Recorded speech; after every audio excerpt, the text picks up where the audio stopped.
Before I announce a significant new investment we're making in clean energy, I want to give an update on a matter of concern to every American, and that's our employment picture. The jobs numbers that were released by the Labor Department this morning are a reminder that the road to recovery is never straight, and that we have to continue to work every single day to get our economy moving again.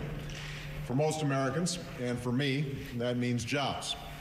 It means whether we are putting people back to work. And job losses for the last quarter of 2009 were 1/10 of what we were experiencing in the first quarter. In fact, in November, we saw the first gain in jobs in nearly 2 years. Last month, however, we slipped back, losing more jobs than we gained, though the overall trend of job loss is still pointing in the right direction. What this underscores, though, is that we have to continue to explore every avenue to accelerate the return to hiring, which brings me to my announcement today. The Recovery Act has been a major force in breaking the trajectory of this recession and stimulating growth and hiring. And one of the most popular elements of it has been a clean energy manufacturing initiative that will put Americans to work while helping America gain the lead when it comes to clean energy. It's clear why such an effort is so important.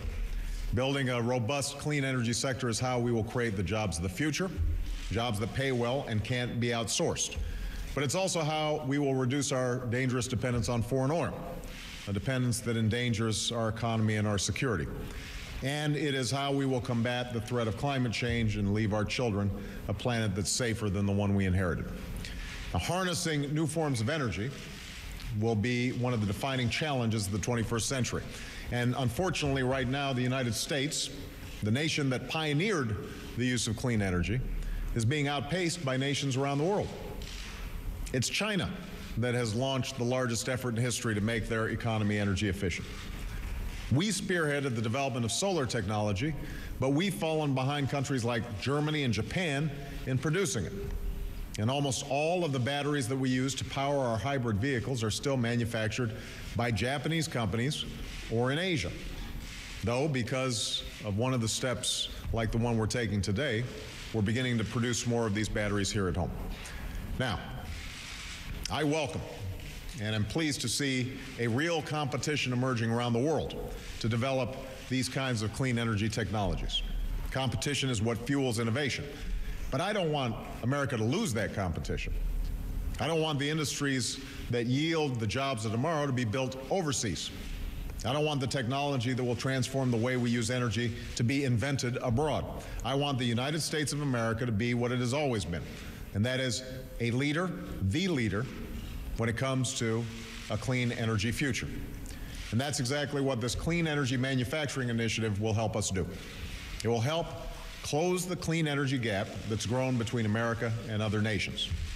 Through this initiative, we're awarding $2.3 billion in tax credits for American manufacturers of clean energy technologies, companies that build wind turbines and produce solar panels and assemble cutting-edge batteries.